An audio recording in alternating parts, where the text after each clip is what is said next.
Hello बच्चा लोग, once again welcome on Vedantu NEET made easy. कैसे हैं सारे स्टूडेंट्स? आई रियली होप कि सारे बच्चे बहुत अच्छे से नीट एग्जामिनेशन की प्रिपरेशन कर रहे होंगे। एंड अगर आपने अभी तक भी नीट की प्रिपरेशन बहुत अच्छे से शुरू नहीं की है बच्चों, तो जल्दी से स्टार्ट कर दीजिए, बिकॉज आप सब जानते हैं कि अक्टूबर भी एंड हो चुका है। नवंबर, दिसंबर, जनवरी, फरवरी, मार्च एंड अप्रैल हमारे पास में बाकी रहते हैं अब सिर्फ और सिर्फ 6 महीने। Isn't it?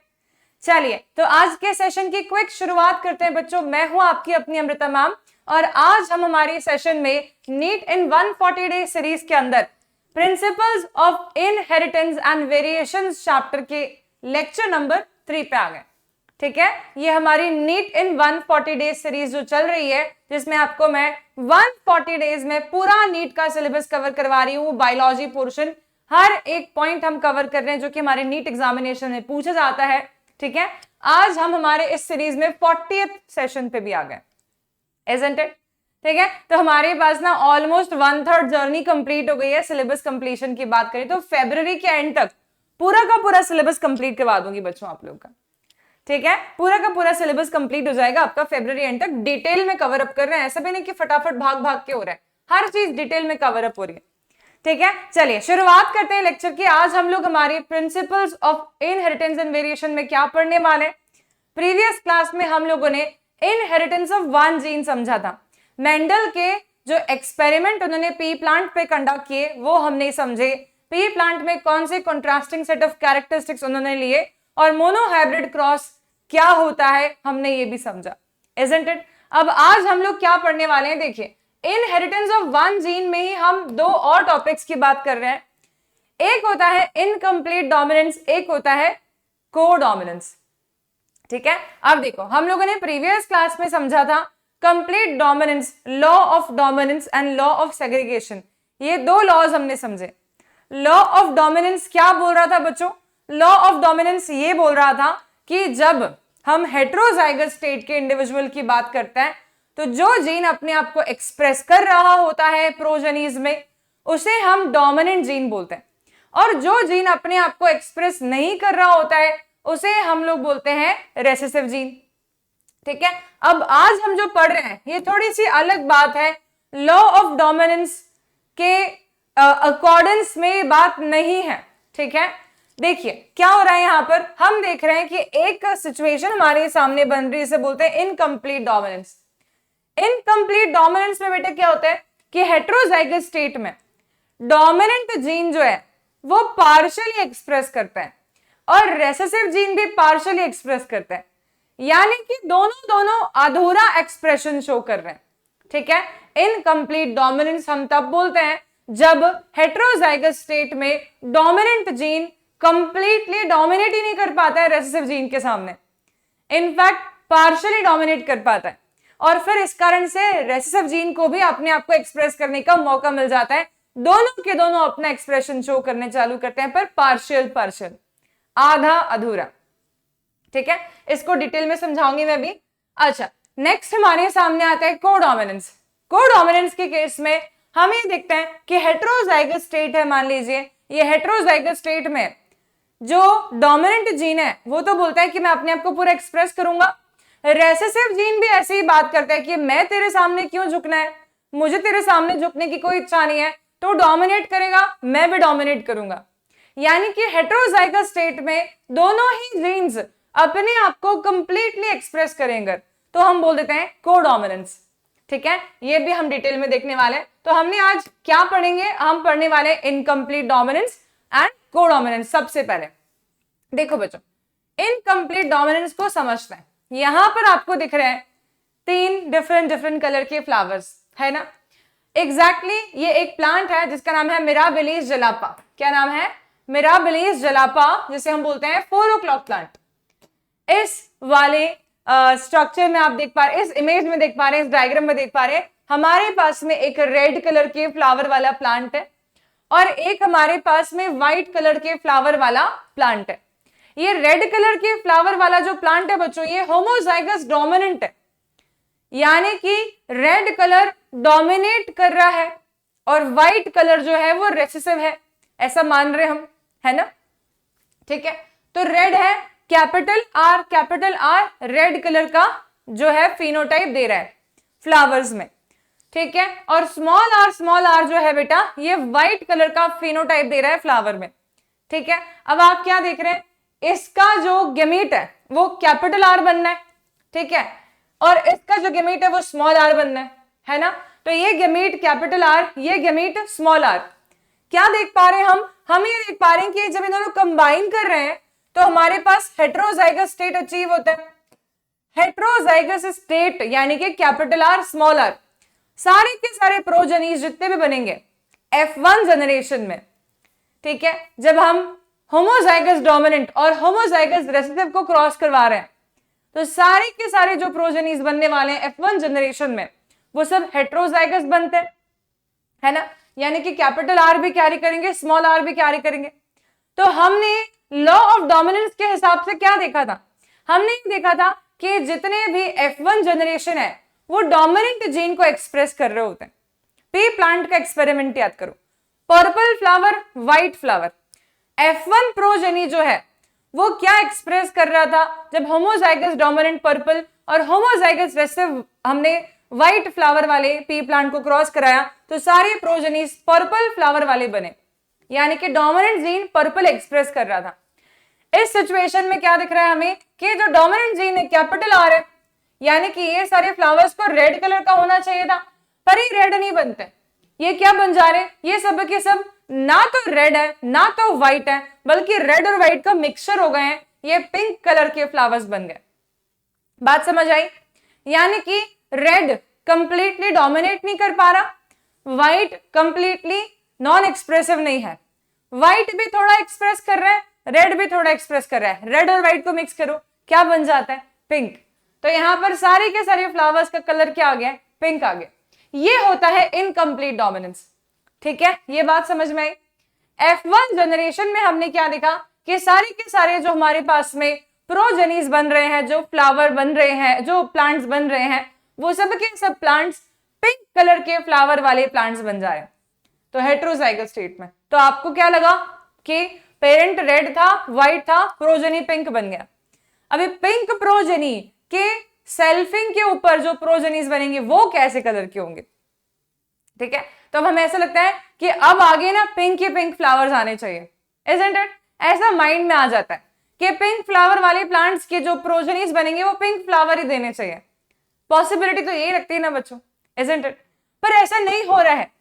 इसका मतलब ये कि जो कैरेक्टरिस्टिक्स F1 जनरेशन में लॉस्ट हो चुका था, यानी कि ना तो रेड कलर का फ्लावर आया था ना व्हाइट आया था, F2 जनरेशन में रेड या व्हाइट आने के चांसेस भी वापस से आ जाते हैं। कैसे, तो हम ये देखते हैं जब हम सेल्फिंग करवाते हैं F1 की, ठीक है, तो F1 के सेल्फिंग करवाई तो कैपिटल आर स्मॉल आर, यहां पर हमने लिया एक case, capital R small R यहां पर हमने लिया सेकंड केस, ठीक है। इन दोनों की हम जब क्रॉसिंग करवा रहे हैं बेटा तो प्यूनिट स्क्वायर डेवलप करके देखते हैं क्या बनेगा हमारे पास में, कैपिटल आर, ठीक है, स्मॉल आर, ठीक है बच्चों, कैपिटल आर स्मॉल आर, ठीक है, और फिर हमारे पास कैपिटल आर स्मॉल आर, ये हो गया।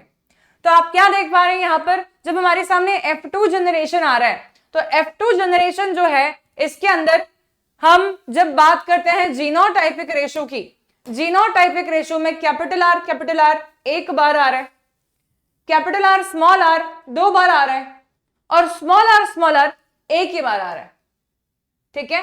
Capital R small R and small R. Ratio क्या आया, जीनोटाइपिक रेशो आया है 1:2:1, जैसे कि जनरली आता है ना। हम जब भी मोनोहाइब्रिड क्रॉस कर रहे होते हैं, हम सिंगल जीन के इनहेरिटेंस को स्टडी कर रहे होते हैं, तब मोनोहाइब्रिड क्रॉस में हमारे पास जो रेशो आता है F2 जनरेशन में जीनोटाइपिक रेशो वो आता है 1:2:1। और याद करिए कि मेंडल के लॉ ऑफ डोमिनेंस के हिसाब से जब हम देख रहे थे मोनोहाइब्रिड क्रॉस में F2 जनरेशन में फिनोटाइपिक रेशो क्या था बच्चों, दैट वाज 3:1, याद आया। लेकिन यहां पर वो सिचुएशन नहीं है, यहां पर फिनोटाइपिक रेशो जो आ रहा है वो भी जीनोटाइपिक रेशो के जैसे आ रहा है। कैसे, तो मैंने कहा यार एक ही रेड फ्लावर दिख रहे हैं, 2 फ्लावर्स पिंक टाइप के दिख रहे हैं और एक फ्लावर व्हाइट टाइप का दिख रहा है, यानी कि 1:2:1। Red is to pink is to white. क्या ये क्लियर हुआ? तो ये होता है incomplete dominance. Is this clear to everyone? ठीक है, यहां पर हमारे सामने क्या आ गया है? यहां पर हमारे सामने आ गया इनकम्प्लीट डोमिनेंस। यस बच्चा लोग, इतने पोर्शन में कोई डाउट तो नहीं किसी को भी? Is this much understood to everyone? तो इनकम्प्लीट डोमिनेंस के सिचुएशन में हमने क्या देखा? That the heterozygous state, in the heterozygous state, the dominant is not completely dominant, the recessive is not completely hiding its expression. In fact, both of them are giving their expressions partially, and therefore there is mixing up of two colors. ठीक है, red and white is getting mixed in the F1 generation, showing a pink color. Also, in the F2 generation, we can see that the parental characteristics which were lost in the F1 generation will be regained, है ना? जैसे कि red colour वापस लौट आया है, pink colour है, white है, यानी कि पॉसिबिलिटी ऑफ प्रोजेनी जो है, रेड प्लांट की भी पॉसिबिलिटी है, पिंक वालों की भी पॉसिबिलिटी है, व्हाइट वाले की भी पॉसिबिलिटी है। अगर मैंने पूछा कि F2 जनरेशन में कितने परसेंट चांसेस हैं कि रेड फ्लावर आए, 25%, है ना? क्योंकि 25 4 100 होता है, 25% चांस है कि रेड वाले फ्लावर वाले प्लांट बनेंगे। मैंने कहा पिंक फ्लावर वाला प्लांट बनने के चांसेस कितने हैं? 50%, 50%, ठीक है। और मैंने कहा व्हाइट फ्लावर वाले प्लांट बनने के चांसेस कितने हैं? 25%। आया समझ में सभी को? ठीक है, तो अब ऐसा क्वेश्चन बनता है नीट में कभी कभार, क्या बनता है देखिए, इन F2, ध्यान से सुनना, स्टेटमेंट में यहां लिख देती हूं, इन F2 generation in a monohybrid cross. ध्यान देना बच्चों, ये जो लाइन में यहां लिख रही हूं ना, this line is very important, ठीक है। In a monohybrid cross, when the genotypic ratio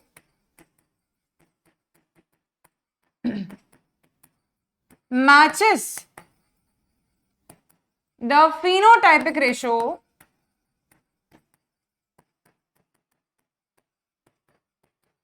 then it is the case of, ये किस केस में पॉसिबल है? ये पॉसिबल किस केस में, या आप सब लोग मुझे कमेंट सेक्शन में बताएंगे। जब जीनोटाइपिक रेशियो और फिनोटाइपिक रेशियो जो है वो सेम हो जा रहा है, ये किस केस में पॉसिबल है? मैं आपको 4 ऑप्शंस देती हूं, ठीक है। Complete dominance, incomplete dominance, codominance, none of these, ठीक है। कमेंट सेक्शन में मुझे सब बच्चों के साइड से ये क्वेश्चन का आंसर चाहिए। इज दिस मच क्लियर बच्चों? चलिए, तो प्रीवियस स्लाइड पे जाकर के एक बारी इसका थ्योरेटिकल एक्सप्लेनेशन भी देख लेते हैं। ओके, देखिए, incomplete dominance is when a dominant allele or form of a gene does not completely mask the effect of the recessive allele. दोनों अपने आप को एक्सप्रेस कर रहे हैं, ठीक है। And the organisms resulting physical appearance shows a blending of both the alleles. दोनों मिक्स हो गए, ऐसे लग रहा है दोनों ब्लेंड हो गए, दो कलर मिक्स अप हो चुके हैं। It is also called as semi dominance. इसे हम सेमी डोमिनेंस भी बोल सकते हैं, या इसे हम पार्शियल डोमिनेंस भी बोल सकते हैं, या इसे हम इनकम्प्लीट डोमिनेंस भी बोल सकते हैं। ऐसा देखा गया है मिराबिलिस ज़िलापा 4 o'clock प्लांट में। और एक और एग्जांपल हमारे सामने आता है इसका, वो है एंटीराइनम, ठीक है। एंटीराइनम प्लांट के अंदर भी बेटा जो है हमारे पास में इनकम्प्लीट डोमिनेंस देखने को मिलती है। मिराबिलिस ज़िलापा या फिर एंटीराइनम, ये दोनों प्लांट्स में हमें देखने मिलता है कि जो फ्लावर F1 जनरेशन में बन रहे हैं वो ब्लेंड है अपने पेरेंटल जनरेशन का कलर वाइज, ठीक है। क्लियर है? हाँ जी, चलिए आगे बढ़ते हैं। अब हमारे पास इनकम्प्लीट डोमिनेंस समझ आ गया। अब बात करते हैं बच्चों एक और हम देखते हैं इनहेरिटेंस ऑफ वन जीन में एक और डिफरेंट टाइप का केस है ये। इनकम्प्लीट डोमिनेंस जैसे डिफरेंट केस था, वैसे कोडोमिनेंस भी एक डिफरेंट केस है, ठीक है। तो कोडोमिनेंस में क्या हो रहा है, आप ये देखिए, पेरेंट कैसे दिख रहे हैं हमें, तो मैं बोलूंगी यार एक बिल्कुल ब्लैक एक बिल्कुल व्हाइट है, ठीक है। जब ये बिल्कुल ब्लैक बिल्कुल व्हाइट पेरेंट्स जो हैं ये गैमीट बनाते हैं और इनसे जो जाइगोट बनता है वो जाइगोट जब पूरा डेवलप हो जाता है, यंग वन बन जाता है, तो हम क्या देख पा रहे हैं कि उसके पास में कंप्लीट ब्लैक कलरेशन भी नहीं है, उसके पास में कंप्लीट व्हाइट कलरेशन भी नहीं है, और ना ही वो ग्रे कलर का हो गया है। आई बात समझ में? यानी कि ब्लैक व्हाइट मिक्स होकर के लाइट कलर ग्रे भी नहीं बना है, बल्कि ब्लैक कलर भी है उसमें उतना ही प्रोमिनेंट जितना प्रोमिनेंट उसके पास में व्हाइट कलरेशन है। जब दोनों के दोनों जीन्स या दोनों के दोनों एलील्स अपने आप को कंप्लीटली एक्सप्रेस करना चाहते हैं, दोनों में से एक भी शांत नहीं बैठना चाहता, तब आता है कोडोमिनेंस का केस। ठीक है, तो ये कोडोमिनेंस हुआ बच्चों। इसमें आप लोगों को समझ में आ गया कोडोमिनेंस क्या है। को का मतलब होता है बोथ, डोमिनेंस मतलब कि डोमिनेट कर रहे हैं। एग्जाम्पल देखिए, व्हाइट एंड रेड कलर की जो हमारे सामने काउज है, ठीक है, काउ एंड बुल, ठीक है, क्रॉसिंग जब हमने इनका किया तो हम क्या देख पा रहे हैं, जो हमारे पास में प्रोजेनी बन रहा है उसके पास में ब्लैक ब्लैक स्पॉट्स भी है व्हाइट कलर के स्किन के ऊपर। ये लाइट ब्राउन कलर का नहीं बना, ये दोनों की दोनों कलर्स को प्रेडोमिनेंटली अपनी बॉडी पे शो कर पा रहा है, ऐसा प्रोजेनी बना है। ठीक है, तो ये कोडोमिनेंस का प्रोडक्ट है। कैटल्स, काफी सारे ऐसे एग्जाम्पल होते हैं। आपने अमूल का एडवर्टीजमेंट देखा है, अमूल के एडवर्टीजमेंट में black and white spotted cow हमें दिखते हैं, ठीक है, वो भी कोडोमिनेंस का एग्जाम्पल है बच्चों। हाँ जी, क्या ये समझ में आया सभी को? तो देखिए, codominance is the form of inheritance wherein the alleles of gene pair in a heterozygote are fully expressed। ठीक है, ये फुल एक्सप्रेशन शो कर रहे हैं अपना, दोनों के दोनों कंप्लीटली एक्सप्रेस करना चाहते हैं। None of them wants to stay silent। ठीक है, as a result the phenotype of the offspring is the combination of the phenotype of the parents, thus the trait is neither dominant nor recessive। ठीक है, इसे हम dominant भी नहीं बोल सकते, हम रेसिव भी नहीं बोल सकते। हेटेरोजाइगस स्टेट में दोनों ही डोमिनेट कर रहे हैं, डोमिनेट कर रहे हैं दोनों ही, तो कौन डोमिनेट कर रहा है? एक तो नहीं हुआ ना, यानी कि ना तो कोई डोमिनेट कर रहा है ना तो कोई रेसिव है, बल्कि दोनों के दोनों फुली एक्सप्रेस कर रहे हैं अपने आप को। ठीक है, इसलिए कोडोमिनेंस। ये क्लियर हुआ सभी को? हाँ जी, चलिए, तो इनकम्प्लीट डोमिनेंस और कोडोमिनेंस के अंदर अगर आपको डिफरेंस समझ में आ गया, तो मैं अगर पूछती हूँ बेटा कि मान लो ना एक ग्रे कलर का प्रोजेनी बन रहा है ब्लैक कलर के काउ और व्हाइट कलर के काउ के, ब्लैक कलर के काउ और व्हाइट कलर के बुल के जाइगोट जो बन रहा है वो ग्रे कलर का काउ बन रहा है, तब क्या होगा ये केस? क्या ये केस कंप्लीट डोमिनेंस है, या ये केस इनकम्प्लीट डोमिनेंस है, या ये केस कोडोमिनेंस है? हम क्या बोलेंगे इस सिचुएशन में? मिक्सिंग या ब्लेंडिंग ऑफ दो कलर हो रही है, यानी कि इनकम्प्लीट डोमिनेंस है ना। लेकिन मैंने कहा एक रेड कलर की काउ है, एक व्हाइट कलर का बुल है, और जो चाइल्ड उनसे बन रहे हैं वो रेड और व्हाइट स्पॉट्स कैरी कर रहे हैं अपने पूरे स्किन पे, फर कोट पे, तब क्या बोलेंगे हम? तब ये सिचुएशन जो है ये कोडोमिनेंस का सिचुएशन है। ठीक है, और जब मैंने कहा कि एक रेड कलर का बुल है, एक व्हाइट कलर की काउ है, जो प्रोजेनी बना है वो रेड कलर का बना है, तो ये क्या केस हो जाएगा? ये कंप्लीट डोमिनेंस है, जो कि normally law of dominance given by Mendel से एक्सप्लेन हो पा रहा है। ठीक है, incomplete dominance, complete dominance Mendel के लॉज गवर्न नहीं कर पाते हैं इस बात को, वो इसके बारे में कोई एक्सप्लेनेशन नहीं दे पा रहे हैं। ठीक है, तो चेक करिए, phenomena of neither of the two allele being dominant so that expression is the hybrid is the mixture of और intermediate between the expressions of two alleles. Mix हो गया, ब्लेंड हो गया। एग्जांपल में मिराबिलिस जलापा या Snapdragon या 4 o'clock plant, feather colour in Andalusian fowl. ये बताती हूं आपको मैं कैसे दिखती है।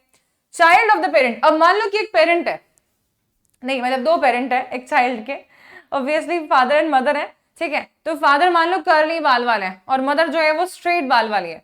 जो चाइल्ड है उसके ना तो कर्ली बाल है ना ही स्ट्रेट बाल है, बल्कि वेवी बाल है, हल्का सा कर्ल है उसमें, एग्जैक्टली बहुत कर्ल भी नहीं है बहुत स्ट्रेट भी नहीं है, इन बिटवीन समथिंग है, तो हम क्या बोल देंगे? ये इनकम्प्लीट डोमिनेंस का एग्जाम्पल हो जाता है। ठीक है, आई बात समझ में? चलिए अब देखिए codominance, type of dominance where the offspring shows similarity to both the parents and it is due to blending of the alleles. यहाँ पे ब्लेंडिंग शब्द का इस्तेमाल करना गलत हो जाएगा, इजंट इट? ठीक है, बस इतना ही लिखते हैं अपन, बोथ दी पेरेंट्स, ठीक है, बोथ दी पेरेंट्स का एक्सप्रेशन है ये, है ना बेटा। जैसे कि ABO ब्लड ग्रुपिंग और फर कलर इन दी कैटल्स, हमने देखा अभी कैटल्स वाला एग्जांपल तो अमूल काऊ वाला। अब आगे देखो ये तुम्हारा एंडालूसियन चिकन या फाउल का हम एग्जांपल देख रहे हैं, जो कि हमारे इनकम्प्लीट डोमिनेंस का एग्जांपल है। तो आप देखिए बच्चों, जब इसके फर कोट का जो कलर है वो ब्लैक है तो हमने CB नाम दे दिया, और फर कोट का कलर अगर व्हाइट है तो हमने CW बोल दिया, ठीक है। जब इनकी हमने क्रॉसिंग करवाई, इनके जो प्रोजेनीज बने, वो प्रोजेनीज जो है बच्चों उसमें CB भी होगा और CW भी होगा, ऑब्वियसली, यस और नो, ठीक है। तो CB CW दोनों है इनके पास में। तो इसको एग्जैक्टली क्या बनना चाहिए था मेंडल के लॉ के हिसाब से, मेंडल के लॉ ऑफ डोमिनेंस के हिसाब से तो ये होना चाहिए था ब्लैक कलर का फाउल, पर ये इन दोनों के कलर का मिक्स इंटरमीडिएट बन गया, ठीक है। तो हमारे जो एंडालूसियन चिकन्स हैं ये इनकम्प्लीट डोमिनेंस के एग्जांपल्स हैं, ये ग्रे नहीं बने बल्कि ब्लू टाइप के बन गए थोड़े से, ठीक है, ये ब्लू टाइप के बन गए थोड़े से, है ना बच्चों। Is this clear? यस और no everyone? How many of you got this much? अच्छे से समझ आ गया सभी को? ठीक है, बहुत बढ़िया। तो हमने समझा इनकम्प्लीट डोमिनेंस क्या होता है, ठीक है, कंप्लीट डोमिनेंस क्या होता है ना बच्चों। अब हम एक और टॉपिक पढ़ रहे हैं, कोडोमिनेंस में हमने एक एग्जांपल और देखा जिसका नाम था ABO ब्लड ग्रुपिंग सिस्टम, ठीक है। मल्टीपल एलीलिज्म का भी एग्जांपल है ABO blood grouping system.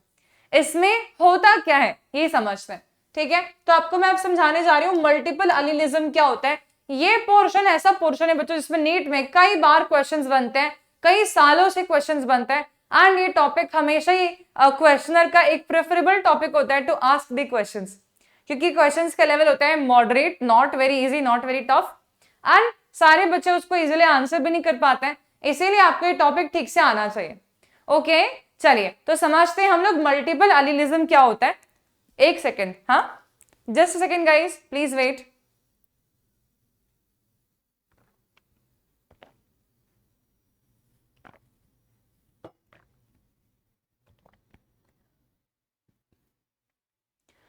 Okay तो मल्टीपल एलीलिज्म समझ आ रही हूं मैं, ठीक है। अब इसके लिए ना मुझे आपको एक पूरा का पूरा प्रॉपर इमेज से समझाना है, देखो, पर हम ना चेक करते हैं। ठीक है बच्चों, मैं यहां पर एक छोटे से डायग्राम बना के दिखा रही हूँ, हालांकि इस डायग्राम से काफी कुछ एक्सप्लेन हो रहा है, पर फिर भी थोड़ा सा और बेहतर अंडरस्टैंड करते हैं। तो ये मान लीजिए आपके पास आरबीसी है, ठीक है। अब हम सब जानते हैं कि हमारे आरबीसीज में ना जो एंटीजेनिक प्रोटीन्स प्रेजेंट होते हैं उसकी हम बात करते हैं, ठीक है। तो बच्चों अगर आरबीसी के सरफेस पे ना ए एंटीजन प्रेजेंट है, ए नाम का एंटीजन, ठीक है, तो ये ए ब्लड ग्रुप वाला आरबीसी हो गया, ठीक है। अगर मैंने कहा आरबीसी के सरफेस पे बेटा बी एंटीजन प्रेजेंट है, तो ये बी ब्लड ग्रुप वाला आरबीसी हो गया। अगर आरबीसी के सरफेस पे कोई भी एंटीजन प्रेजेंट नहीं है तो ये ओ ब्लड ग्रुप वाला आरबीसी हो गया, ठीक है। ये तीन हमने सिचुएशन समझे। अब एंटीजन क्या होता है, देखो बच्चों, जब आरबीसी हमारी बॉडी में फॉर्म हो रहे होते हैं तो कहां पे बनते हैं, बोन मैरो में बनते हैं, ठीक है। आप ये जानते हैं कि RBC of the human will be enucleated, उसके पास में न्यूक्लियस की प्रेजेंस नहीं देखने मिलती, ठीक है। लेकिन जब आपके आरबीसीज इमेच्योर आरबीसीज होते हैं तब उनके पास में न्यूक्लियस भी प्रेजेंट होता है, उनके पास में प्रोटीन्स का एक्सप्रेशन भी हो रहा होता है, तभी तो हीमोग्लोबिन आता है हमारे आरबीसी में। हीमोग्लोबिन नाम का प्रोटीन आरबीसी में कहां से आता है, आरबीसी ने खुद नहीं बनाया तो कहां से आ गया, आरबीसी ने खुद ही बनाया बेटा, इमेच्योर आरबीसी ने। इमेच्योर आरबीसी के पास न्यूक्लियस होता है, ठीक है, वो हीमोग्लोबिन बनवा लेता है, अपने सरफेस प्रोटीन्स बनवा लेता है और फिर उस न्यूक्लियस को बाहर फेंक देता है, ठीक है। By the process where we say it becomes enucleated, it actually eject out its nucleus, वो न्यूक्लियस को बाहर धक्का मार देता है आरबीसी, ताकि ढेर सारा हीमोग्लोबिन जो है वो अपने पास में कैरी कर सके, ठीक है। ये बात समझ आई? हाँ जी। तो मैंने क्या समझाया कि हमारे जो आरबीसी होते हैं उसमें ना सरफेस प्रोटीन्स एक्सप्रेस होते हैं जो कि उसके खुद के डीएनए ने बना के उसको दिए थे, ठीक है। अब एक सरफेस प्रोटीन का नाम है ए प्रोटीन, तो वो एग्जिस्ट कर रहा है अगर, तो ब्लड ग्रुप ए हो जाता है। एक सरफेस प्रोटीन का नाम है बी प्रोटीन, अगर वो एक्सप्रेस कर रहा है तो हमारा आरबीसी का ब्लड ग्रुप बी हो जाता। अगर एक सरफेस प्रोटीन एग्जिस्ट ही नहीं कर रहा है, बन ही नहीं रहा है, कोई सा भी जीन ही नहीं प्रेजेंट है जो कि ए भी बनाए या बी बनाए, कोई सा भी नहीं बना पा रहा है, तब ये ओ होता है। ठीक है ना। मतलब ऐसी बात है कि बच्चों की एक जीन ऐसा है जो कि ए भी बना रहा है, बी भी बना रहा है ना, तो उसके अलावा वो कुछ भी नहीं बना रहा है, ऐसा भी सिचुएशन है। तो ये मल्टीपल अलीलिज्म हो गया, मतलब कि एक ही gene multiple different phenotypic expressions को कंट्रोल कर रहा है। ठीक है, ये मल्टीपल अलीलिज्म कहला रहा है। तो मल्टीपल अलीलिज्म में क्या होता है, when there are many variations of a gene present, एक जीन के मल्टीपल वेरिएशंस प्रेजेंट है। जैसे कि मैंने कहा हमारे ब्लड ग्रुप, और यहां पे बेहतर लिख सकते हैं आरबीसी सरफेस एंटीजन, क्या लिखा मैंने, आरबीसी सरफेस एंटीजन का एक्सप्रेसिंग जो जीन होता है, एक्सप्रेसिंग जीन, ठीक है बेटा, उसको हम लोग बोलते हैं आई। क्या बोलते हैं, आई। ये आई जो है बेटा, ये अलग अलग फॉर्म्स में एग्जिस्ट कर सकता है, जैसे कि आई ए, या तो फिर आई बी, या तो फिर आई नॉट, अलग अलग फॉर्म्स में एग्जिस्ट कर रहा है। मतलब ये फिनोटाइप ए को भी कंट्रोल कर रहा है, बी को भी कर रहा है, और जीरो यानी कि कुछ प्रोटीन्स नहीं है ऐसा फिनोटाइप को भी कंट्रोल कर रहे हैं। हम जनरली क्या देखते हैं कि एक जीन के जो अलील्स होते हैं उसके कॉन्ट्रास्टिंग सेट ऑफ कैरेक्टरिस्टिक्स को वो कंट्रोल कर रहे होते हैं। जैसे कि हाइट है तो टॉल का देखा हमने, ड्वार्फ का देखा, क्या हमने इसके अलावा और कुछ देखा, नहीं। मैंने कहा पी प्लांट में फ्लावर कलर है तो मैंने कहा पर्पल फ्लावर है, व्हाइट फ्लावर है, इसके अलावा और कुछ देखा, नहीं। यानी कि हम जब बात करते हैं अलील्स की, तो अलील्स जनरली दो कंट्रास्टिंग सेट ऑफ कैरेक्टरिस्टिक्स को कंट्रोल कर रहे होते हैं। हम यहां क्या देख पा रहे हैं, हम ये देख पा रहे हैं कि दो से ज्यादा कैरेक्टरिस्टिक्स के ऊपर इनका कमांड है, होल्ड है, कंट्रोल है। ठीक है, समझ आई। तो देखिए in organisms with 2 copies of every gene, जो ऑर्गेनिजम्स में 2 कॉपीज ऑफ एवरी जीन है उसे हम डिप्लॉयड ऑर्गेनिज्म बोलते हैं। ठीक है, each organism has the ability to express 2 alleles at the same time. Generally हर ऑर्गेनिज्म में एक जीन के 2 अलील्स होते हैं जो कि 2 कॉन्ट्रास्टिंग सेट ऑफ कैरेक्टर्स को कंट्रोल कर रहे होते हैं, लाइक हाइट में टॉलनेस, ड्वार्फनेस। ठीक है, हम बोल सकते हैं हेयर कलर में black and blonde, like that. ठीक है, they can be the same allele which is called as homozygous genotype. ठीक है, एग्जाम्पल देखिए बच्चों, coat colour of rabbit. Coat colour of rabbit जो होता है ये एक से ज्यादा टाइप के जीन्स से कंट्रोल हो रहा है। ठीक है,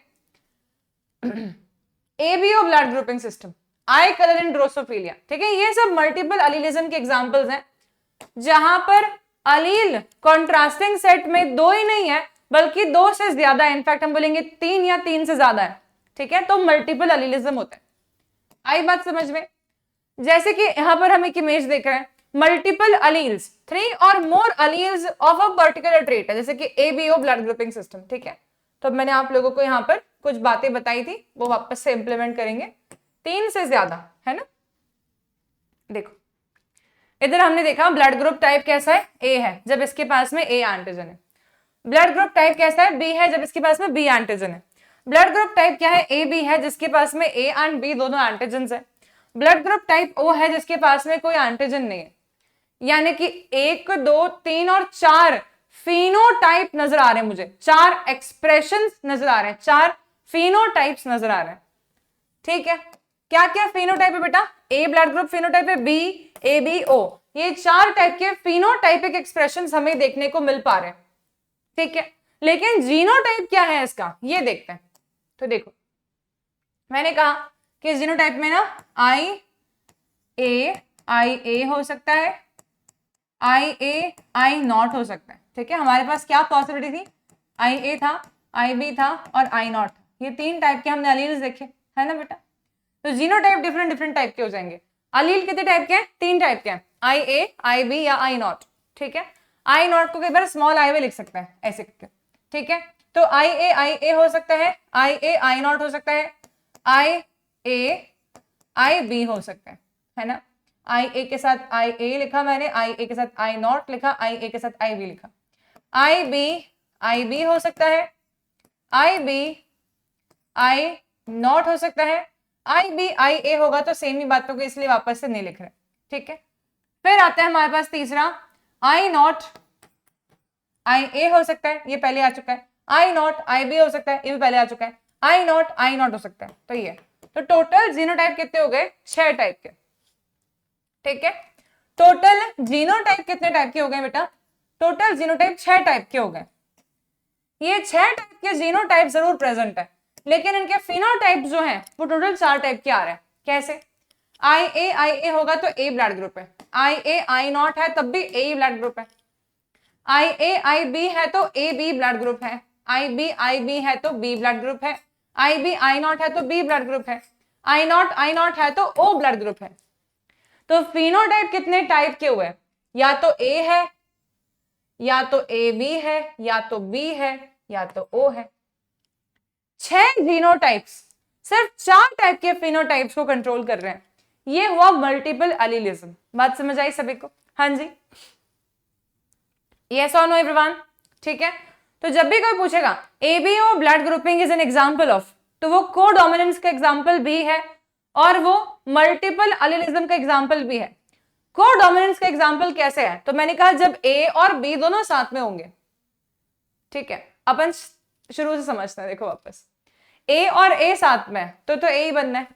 ए और आई नॉट साथ में, तब हम क्या देख रहे हैं? ब्लड ग्रुप क्या आ रहा है? ए, यानी कि आई नॉट रेसेसिव है और आई ए डोमिनेंट है। ठीक है, मतलब हम ही समझे कि ए डोमिनेंट है। क्लियर हुआ? अब देखो आई बी तो बी है, लेकिन आई बी आई नॉट है तब क्या आ रहा है? बी आ रहा है। That means I B dominant है और आई नॉट रेसेसिव है। अब जब देखते हैं आई बी साथ में आ रहा है, तब क्या हो रहा है? तब ए बी ब्लड ग्रुप आ रहा है, यानी कि ना तो ए चुप बैठने को तैयार है ना बी चुप बैठने को तैयार है, दोनों के दोनों अपने आप को एक्सप्रेस करना चाह रहे हैं। तो क्या हो गया? A B blood group. बात समझ आई? तो एक कोडोमिनेंस का एग्जांपल हो गया यहाँ पे, दोनों के दोनों अपने आप को एक्सप्रेस कर रहे हैं। देखो इस सिचुएशन में ए भी एक्सप्रेस हो रहा है प्रोटीन यहाँ पर, और बी प्रोटीन भी एक्सप्रेस हो रहा है आरबीसी के सरफेस पे, और आई नॉट ही अकेला एक यहाँ पर रेसेसिव पॉसिबिलिटी बनता है, फिनोटाइप बनता है, जो कि ओ ब्लड ग्रुप दे रहा है। बाकी कोई भी genotypic expression O blood group नहीं दे पाता है। आई नॉट साथ में होगा तभी जाकर के हमारा ओ ब्लड ग्रुप बन सकता है। क्या ये सबको समझ में आया बच्चों? हाँ जी, यस और नो? ठीक है, कोई डाउट तो नहीं? क्लियर है सभी को? ओके, तो आप लोगों को एबीओ ब्लड ग्रुपिंग सिस्टम समझाया मैंने। इसमें क्या देखा हमने? अलील जो है वो आई है, ठीक है, आई ए आई बी या फिर आई नॉट। बेटा मैंने आपको पहले बताया था कि आई नॉट यानी कि स्मॉल आई भी लिख सकते हैं। ठीक है, आई ए सिचुएशन होगा तब ये एक शुगर बनाता है। ठीक है, आई बी होगा तब ये थोड़ी अलग शुगर बनाता है, और आई नॉट है तब ये कोई भी शुगर नहीं बनाता है। Sugar in the sense glycoprotein based compound. ठीक है, तो जो ए सरफेस एंटीजन है वो एग्जैक्टली कोई प्रोटीन नहीं है बल्कि ग्लाइकोप्रोटीन कंपाउंड है। बी सरफेस एंटीजन भी एक ग्लाइकोप्रोटीन कंपाउंड है, शुगर वाला। और आई नॉट होता है तब कोई भी ग्लाइकोप्रोटीन कंपाउंड एक्सप्रेस नहीं हो पाता है जीनोटाइप से। ठीक है, तो there are more than 2 alleles of the same gene controlling a specific characteristic. Multiple alleles can be found only when population studies are made. हमें अदरवाइज मालूम नहीं पड़ेगा। मल्टीपल एलीलिज्म हमें अगर देखना है तो हमें बहुत लार्ज स्केल पे पॉपुलेशन स्टडी करना पड़ता है, तब जाके मालूम पड़ता है अच्छा ये जीन जो है ये एक से ज्यादा टाइप के जीनोटाइप जो हैं वो कुछ ही फिनोटाइप्स को कंट्रोल कर रहे हैं। ठीक है, मल्टीपल एलीलिज्म में हम कई बार देखते हैं कि 2 कॉन्ट्रास्टिंग सेट ऑफ कैरेक्टर्स की जगह 3 या 3 से ज्यादा कॉन्ट्रास्टिंग सेट ऑफ कैरेक्टर्स पाए जाते हैं जो कि एक सिंगल जीन के द्वारा कंट्रोल हो रहे हैं। So this is all about the multiple allelism. Is this clear to everyone?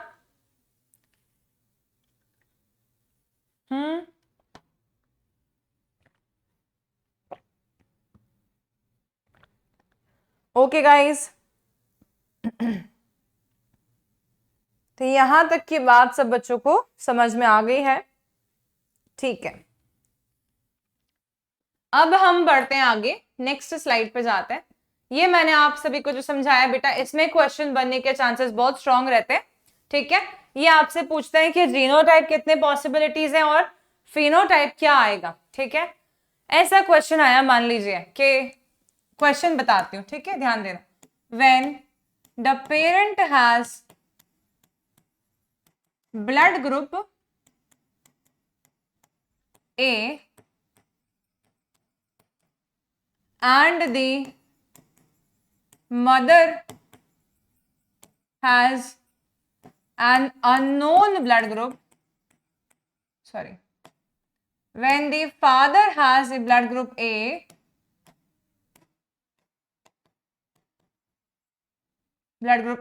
and the mother has an unknown blood group, but the child blood group is O.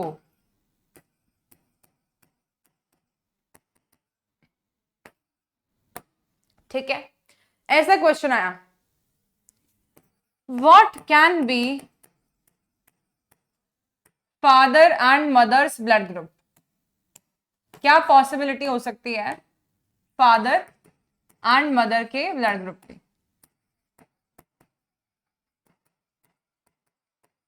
अगर ऐसा कुछ question आ गया बच्चों तो क्या बोलेंगे हम लोग? आंसर की पॉसिबिलिटी क्या है? देखो, फादर का ब्लड ग्रुप ए है और मदर का हमें पता नहीं, लेकिन चाइल्ड का ओ है। चाइल्ड का ओ सिर्फ तभी हो सकता है जब वो एक होमोजाइगस रिसेसिव चाइल्ड है with respect to the blood grouping, यानी कि इसमें IO होना चाहिए। तो फादर ऑब्वियसली होमोजाइगस डोमिनेंट नहीं हो सकता। फादर जो है वो होमोजाइगस हेट्रोजाइगस स्टेट में होगा। फादर क्या होगा? फादर हेट्रोजाइगस स्टेट में होगा। तो देखना, इसमें ऑप्शंस मैं आपको दे रही हूं, आप लोगों को मुझे कमेंट में इसका आंसर बताना है, ठीक है बच्चों? बताओगे सभी लोग कमेंट में? I will be needing the answer from all of you. Okay, let's see how many of you can mark this correctly. ये होमवर्क क्वेश्चन है आप सभी के लिए। चलिए, तो मैं यहां लिख रही हूं IA, IB, I0, IA, I0,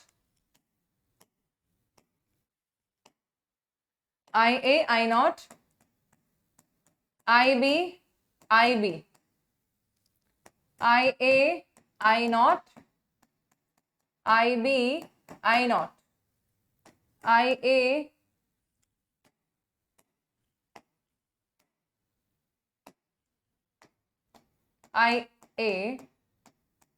I0, I0। बताओ क्या आंसर लगाओगे इस क्वेश्चन का? फटाफट से कमेंट सेक्शन में करेक्ट आंसर लगाना। अगर आपको ये पूरा समझ में आ गया कॉन्सेप्ट तो आप 100% ये क्वेश्चन रॉन्ग ही लगाएंगे, और इस टाइप के क्वेश्चंस जनरली नीट में पूछे ही जाते हैं, ठीक है? तो अगर आपको ये कॉन्सेप्ट समझ में आ गया, you will not be marking this question as wrong, ठीक है? Okay, so this is all about the blood grouping system, ठीक है? जैसे कि अलील फ्रॉम द पेरेंट, हम यहाँ कुछ एग्जाम्पल्स देखते हैं। अगर IA है पेरेंट 1 से और IA है पेरेंट 2 से, तो IA बनेगा, A ब्लड ग्रुप बनेगा। IA IB, IA AB तो मिलेगा AB, ठीक है? ऐसे करके आप देख सकते हैं कि फाइनली फिनोटाइप 4 ही बन रहे हैं, जीनोटाइप 6 टाइप्स के हैं। 1 2 3 4 5 6 जीनोटाइप्स हैं। ये ज्यादा कैसे आ गए हैं पता नहीं। अच्छा, हाँ ठीक है। तो बेसिकली ना उन्होंने IA IB को 2 बार लिख दिया है, हमने उसको ध्यान से देख के लिखा था। ध्यान रखिएगा बच्चों, जो मैंने स्टेटमेंट लिखवाई है, ये स्टेटमेंट बहुत इंपॉर्टेंट है। यहाँ पर जो हमने लिखा है, ठीक है, इसी स्टेटमेंट को मैं यहाँ लिख देती हूँ। 6 जीनोटाइप्स कंट्रोल्स 4 फिनोटाइप्स। ये ब्लड ग्रुपिंग सिस्टम में एक बहुत ही इंपॉर्टेंट लाइन है जिसको आपको ध्यान रखना है, ठीक है? 6 फिनोटाइप्स जो है वो 4 टाइप के फिनोटाइप्स को कंट्रोल कर रहे होते हैं। ओके, ठीक है? अब हम एक और कॉन्सेप्ट समझते हैं, इसको बोलते हैं लीथल जीन कॉन्सेप्ट। ये क्या होता है? लीथल मतलब डेडली, साउंड ही कर रहा है कि डेडली जीन के बारे में बात हो रही है। क्या होता है लीथल जीन कॉन्सेप्ट? देखिए बच्चों, कई सारे ऐसे जीन्स होते हैं जो कि गलती से अगर ऑर्गेनिज्म में प्रेजेंट है, सॉरी,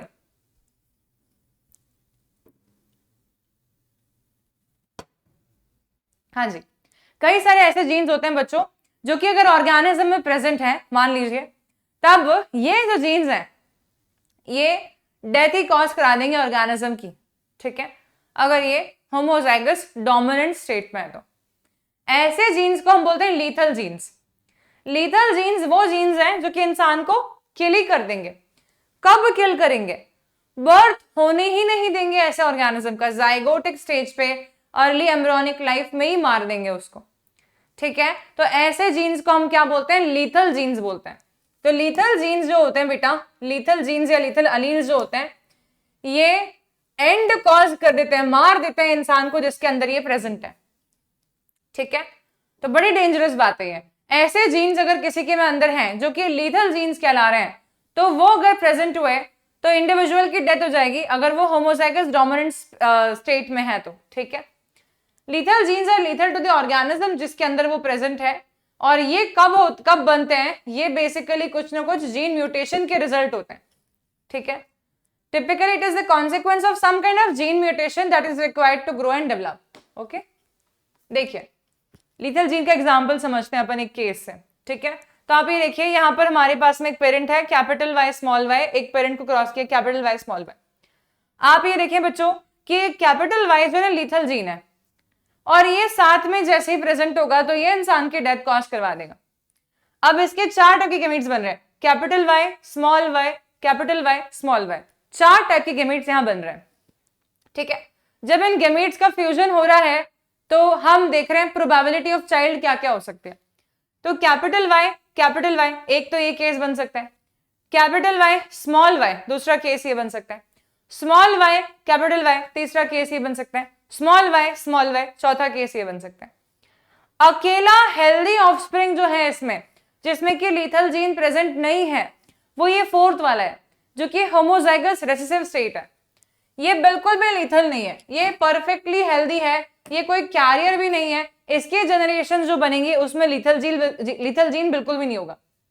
लेकिन हम ये देख पा रहे हैं कि यहाँ पर ये वाला सिचुएशन जो है जिसमें कि कैपिटल वाई दोनों लीथल जीन्स हैं। बेटा आप देख रहे हैं ये जाइगोट वाइबल एम्ब्रियो ही नहीं बना पाया, ये चूहा ही नहीं बन पाया, ये ना एम्ब्रियोनिक स्टेज में ही मर जाता है, जिंदा नहीं रह पाता। और ये दोनों जो है बेटा, ये क्या हो जाएंगे? ये carrier of the lethal gene हो गए वापस से। अगर आगे इनके जनरेशंस कंटिन्यू करेंगे ये, तब ये भी लीथल जीन को आगे अपने प्रोजेनीज में प्रोसीड करवाने वाले। आई बात समझ में? तो जब when a lethal gene prevent full term development of a embryo, offsprings जो बनते हैं वो 2:1 रेशो में बनते हैं। ऐसे तो 1:2:1 रेशो बोलते हैं, लेकिन ये तो एग्जिस्ट ही नहीं कर पा रहा है ना, जिंदा ही नहीं हो पाया, तो 2:1 बनते हैं। 2 हेट्रोजाइगस है और एक होमोजाइगस रेसेसिव है। होमोजाइगस डोमिनेंट तो मर ही जाता है पहले ही, बर्थ होने के पहले। ठीक है, 2 हेट्रोजाइगस और एक नॉर्मल। ठीक है बच्चों, in the inheritance of coat colour in yellow mice, जो येलो माइस होता है बेटा, offspring phenotype ratio depart from the expected Mendelian 3:1 when the yellow mice are mated together. जब येलो माइस को साथ में मेट कराते हैं तो येलो माइस के पास में प्रेजेंट होता है lethal gene. Homozygous dominant state में ही अपने अर्ली एम्ब्रियो को ही मार देता है, खत्म हो जाता है वो एम्ब्रियो। और हेट्रोजाइगस स्टेट में वो कैरियर होता है लीथल जीन का। और होमोजाइगस रेसेसिव स्टेट अकेला normal undiseased not carrying any lethal gene वाला प्रोजेनीन का बनता है। ठीक है, about 2/3 of the offsprings are yellow and 1/3 of the offspring will be non yellow. Is this clear? ये लीथल जीन का एग्जांपल हुआ। ठीक है, तो लीथल जीन्स हैं, डिफरेंट पॉसिबिलिटीज हैं। लीथल जीन डोमिनेंट भी हो सकते हैं, रेसेसिव भी हो सकते हैं, कंडीशनल भी हो सकते हैं। डोमिनेंट जैसे कि ये कैपिटल वाई डोमिनेंट थे ये, तो होमोजाइगस डोमिनेंट सिचुएशन में वो मार दे रहे थे, प्रोजेनी को वाइबल ही नहीं बना रहे थे। एग्जाम्पल आते हैं हंटिंगटन डिजीज। हंटिंगटन डिजीज में बेटा डोमिनेंट कैरेक्टर शो करता है लीथल जीन, और होमोजाइगस डोमिनेंट प्रोजेनी को सर्वाइव नहीं करने देता। ठीक है, अगर लीथल जीन रेसेसिव टाइप के हुए बेटा, यानी कि स्मॉल वाई वाले हुए, तो वो होमोजाइगस रेसेसिव को जिंदा नहीं रहने देता, बाकी सब जिंदा रहते। ठीक है, तो होमोजाइगस रेसेसिव जिंदा नहीं रहता। एग्जांपल आता है सिस्टिक फाइब्रोसिस। सिस्टिक फाइब्रोसिस में लीथल जीन जो होता है वो रेसेसिव वाले जीन पे प्रेजेंट होता है, और कंडीशनल कभी डोमिनेंट वाले पे है, कभी रेसेसिव पे है, कोई फिक्सेशन नहीं है। तो ऐसा एग्जांपल आता है फैविज्म का। ठीक है, तो इस प्रकार से लीथल जीन्स के बारे में, लीथल जीन्स बहुत डेंजरस होते हैं, डोमिनेंट भी हो सकते हैं, रेसेसिव भी हो सकते हैं, और कंडीशनल भी हो सकते हैं। जैसे कि फैविज्म में हम देख रहे हैं कि कंडीशनल लीथल जीन्स प्रेजेंट होते हैं। ठीक है बच्चे लोग, क्या सभी को ये बात समझ में आई अच्छे से? हाँ जी। तो अब ना फटाफट से हम एक बार ये एनसीईआरटी कॉर्नर देख लेते हैं कि हमने क्या क्या पढ़ा। मैं आपको फुल एनसीईआरटी की एक एक लाइन नहीं समझा रही हूँ, ठीक है, लेकिन आपको ये तो बता दूंगी मैं कि हमने क्या क्या चीजें पढ़ ली है। देखो, तो हमने ये देख लिया पूरा हमारा मिराबिलिस जलापा वाला एक्सपेरिमेंट जो हमें समझ में आ गया है ना बच्चों। ये देखो, ये रेड वाला है और व्हाइट भी होता है फ्लावर, लेकिन यहाँ पे देख रहे हैं पिंक वाले प्रोजेनिस बन रहे स्नैपड्रैगन में या मिराबिलिस जलापा में। मेंडल्स लॉ ऑफ इनहेरिटेंस हम लोगों ने प्रीवियस क्लास में पढ़ा था। हम लोगों ने प्रीवियस क्लास में इनहेरिटेंस ऑफ वन जीन भी पढ़ लिया था, जिसको हमने आज कंप्लीट कर लिया है। आप लोगों को इसका एक बार एनसीईआरटी का प्रॉपर रीडिंग लगाना है। ये सब चीजें हम लोग हमारे क्लासेस में पढ़ चुके हैं बच्चों, एवरीथिंग। इसमें से ना एक भी चीज हमने छोड़ी नहीं है, ठीक है, full everything we have covered up.